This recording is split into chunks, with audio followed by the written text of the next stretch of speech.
speakers, sir. To our active curriculum implementation division chief education supervisor, Rogelio H. Pasinos, Doctor of Philosophy, sir.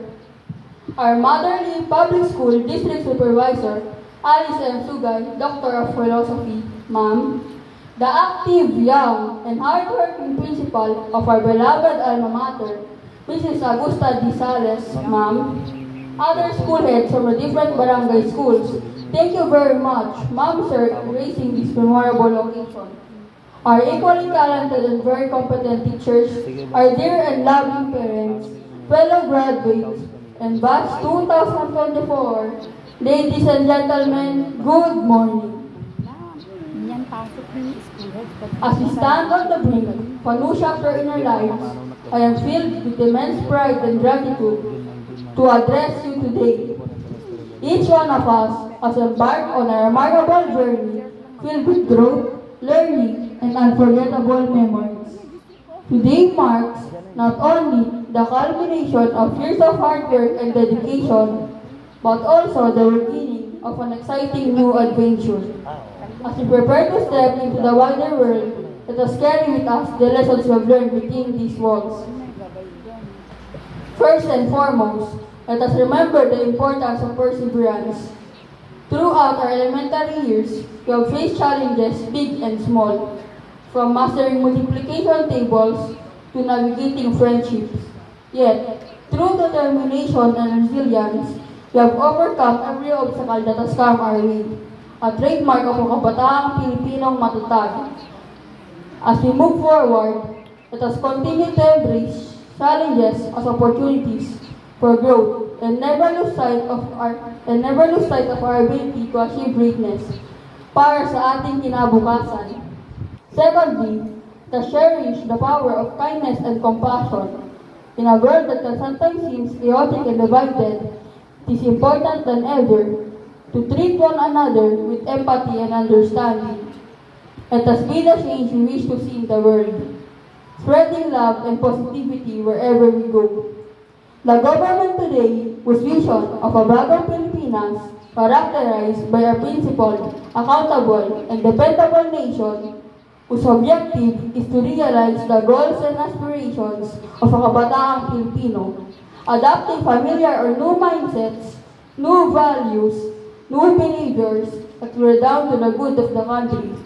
Lastly, let us never forget the importance of dreaming big. As we stand on the cusp of our futures, the possibilities are endless.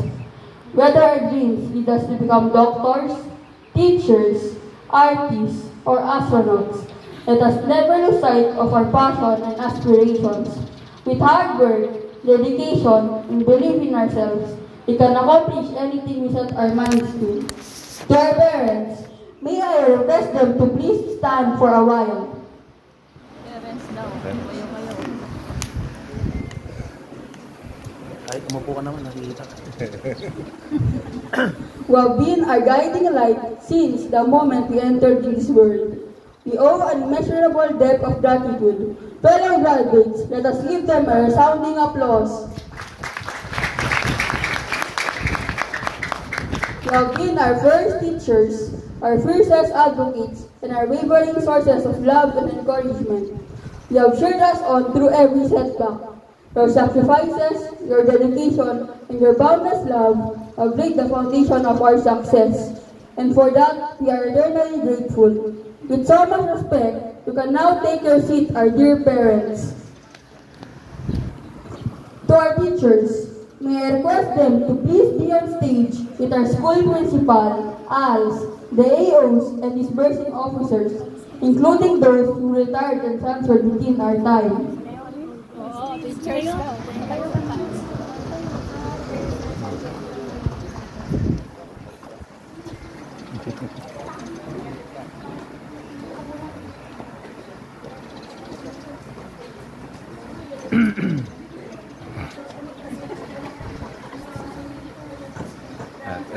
Who have nurtured our minds and inspired our hearts.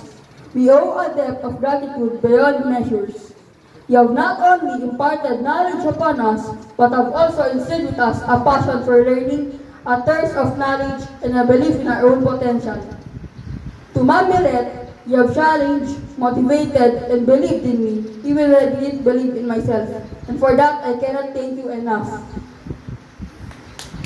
As we bid farewell to our beloved elementary school, the Amulong East Central School, and look ahead to the adventures that awaits. Let us carry the lessons we have learned and the memories we have made with us wherever we go.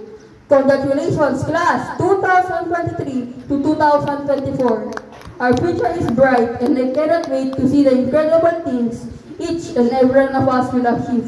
Mabuhay tayong lahat! Thank you very much. Congratulations once again.